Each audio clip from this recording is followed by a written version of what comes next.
Check out this story we have from the Daily Mail. Judge fines Trump $5,000 for calling his clerk Schumer's girlfriend in now deleted Truth Social post. So you mean to tell me that after he was told to shut up, he retroactively then came back and said, okay, now you got to pay me money? Yeah, so they made Trump be quiet. Trump deleted the post and now they're fining him. It says the judge said it was a blatant violation of a gag order preventing Trump from publicly attacking his staff. Did he call her Schumer's girlfriend again? I don't think so. I don't think he did it again. I think it was just the one time. Was that before? He deleted it, but it also appeared on his campaign website. Right. This was the old post that I thought that was the pretext for the gag. It was. What? Yeah. He didn't want him. Engoron, is that how you say his name? Engoron? I guess. Did not want Trump saying mean things about his staff. Okay, so that was the mean thing that caused him to want a gag order? Yes. And then after the gag order, he went back and is now fining Trump for this post that he had erased? Yeah, because it looks like it was also on his campaign website. Hey, this is just the beginning. He's gonna.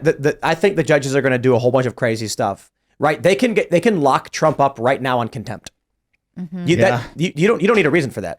He can come in and he can wait for Trump to say anything. Hey, watch your tone with me. If you do that again, I'm going to hold you in contempt. Right. And then Trump says, okay, fine. I warned you. Lock him up, bailiff. They could play whatever shady games they want. Now, granted, he's got cameras in the courtroom, so he's trying to be a movie star here because he's a psychopath. But we'll see how that plays out. I just think many people on the right, libertarians, post-liberals, etc., keep thinking they're playing a game of chess. You know, where it's like, okay, well, you know, I know the rules, you know the rules, you do the best move, I'll do the best move. Meanwhile, they're sitting back and they've got like 5 queens and they're like, what's that over there? And they put a queen on the board. And it's like, well, how do you have 2 queens? It's like, what do you mean?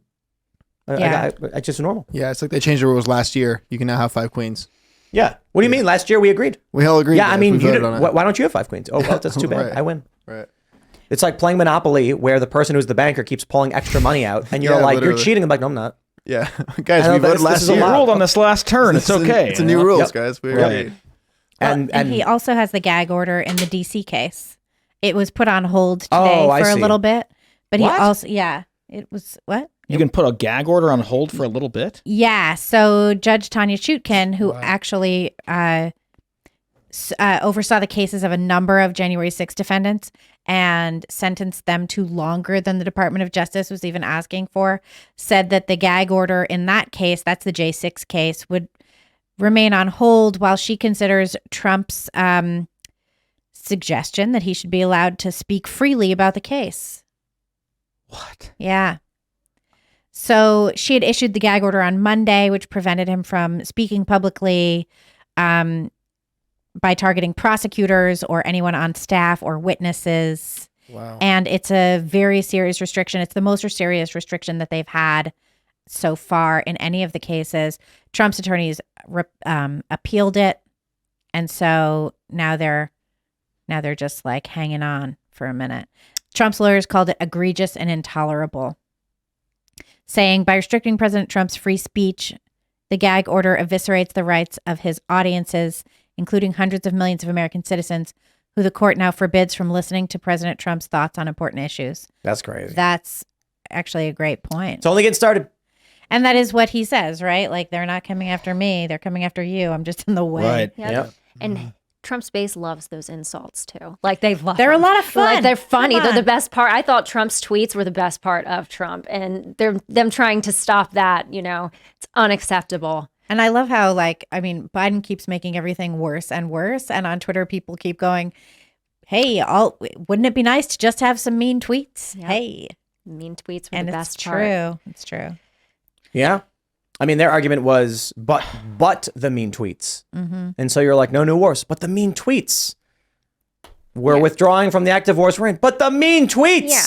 He And then it's just insulted. like, a lot of people were like, but we like the mean tweets. Exactly. They're great. And it's just because he was just an ordinary person saying things that we all were thinking. And I think my favorite one was like the Rosie O'Donnell one.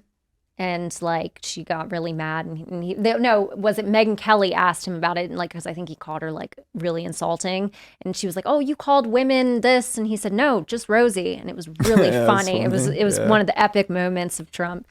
And I think that's one of our favorite parts. There's like a whole Shane Gillis bit about how he just went up there and started, attacking everyone. I was like, whoa, you can do this? Yeah. Like, this is like, it can be your thing? It's like, yeah, it can be. Yeah, and I'll give it to Ted Cruz. He was a good sport. I'm pretty sure like Yeah, Trump told true. him like his like wife was ugly or something, and like then he turned Lion around. Ted. Lion Ted. Ted, yeah. He insulted him so bad. But you know No, what? lion, like roar. Like lion, like He called him lying Ted. And then after like Ted got behind Trump, all of the Trump supporters started saying lion. Yeah, they Ted, workshopped like a it. roar. yeah. Yep. Yeah, he was a good sport. He didn't was hold a rebranding grudge. of He an just insult. got Yeah, in line that's right. and endorsed him. It was good. Ted Cruz, I respect him for that. So. I don't know what the DeSantis campaign thinks they're doing.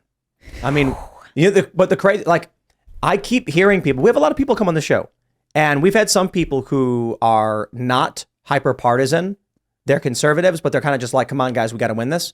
And they're going, why are the DeSantis people attacking me? And I'm like, what'd you say? Like, I haven't said anything about him. And I'm like, dude, the DeSantis people are trying to lose. That's the only thing I can say. Yeah. What's amazing is they keep giving ammunition to Joe Biden. Yeah, Mm-hmm. maybe that's the point. I don't know. Yikes. Yeah. They, see, I liked DeSantis as a governor. I thought he was a great governor. He did a great job during, COVID and everything, but it was just the standard. It wasn't like he was doing like superior things that like set apart. Like that is what the standard should have been. Governors should have kept their states open. They should Right. have not put masks on kids. They shouldn't have closed the schools down, closed the churches. Just because DeSantis didn't do that doesn't make him special. It means he was upholding the standard. And, I respect him doing that, especially because a lot of Republicans sold out during that time. However, it's a character flaw. Donald Trump drug him across the finish line in his election to put him where he was. And this is how you treat them. I think that it was a character flaw on his behalf. I think that he should remain governor. The people of Florida need him. And I don't think that he needs to have higher aspirations, at least not yet. So that's my opinion. I thought he could have been a shoo-in for the next go round, Yep. He should have been VP and then presidential candidate next time around. He should have ran a That was the path. If he had ran on, hey, this is my record, this is what I've done, this is what my conservative record, which is strong. Hey, I'm just here because Donald Trump might get arrested. But it's he the was high just running heels, as though, like a VP. The high heels. That's campaign ending. Yeah. I Right missed there. this part of the news cycle. What happened with that? Oh, he's wearing lifts. It's like that Like- Seinfeld episode, remember, where they said to the guy who was like the body double for one of the kids on a TV show, Mickey. It was Mickey, and they're like, Mickey's wearing lifts. He's wearing heightening. lifts in his He's shoes? heightening. Yeah. No, don't And on Seinfeld, he was heightening because Oh, this. it was growing. What is this? This definitely looks like he's wearing lifts right here. Are they just weird cowboy What? boots? What are those? Dude? No, because it makes He's his lower levitating. leg look really, right? It's like Chris Angeling it. Weird. It's very weird. Yeah, that's it. There it is. Too. Oh man. Yeah, that's damning for me. Like, okay, so look. Funny. So there's no foot here in the front of the boot, and it's just like, dude. Yeah, if you ever worn like cowboy boots, it looks like he's just putting his foot halfway in and his heel is sitting right on the end of the boot Oh, right there. man. You know what I mean? Like, Look how- it's just but hold hanging on. over it. He should really just On be the wearing left, a pair of It's weird. loafers. Look how long his fibula Yeah, is. it's weird, man. There's no way, dude. I don't know. You can argue that it's distorted or whatever, but I think when you can tell there's no foot in the upper boot, and the pressure on the front of the boot looks like the top of his foot. It does. This Yeah. it looks like an accurate drawing of what he's doing. Yeah, that's what it looks like. Look how long his leg would be It's so if it was wild. like, yeah, that's crazy. His leg would be massive, dude. This guy just, I don't know. I feel bad for him. I feel bad for him because I thought he did a good job. Yeah. This looks like he's on his tippy toes. Imagine halfway put on your boot and going on national TV. Come on, bro. yeah, that'd was feel sitting weird. down.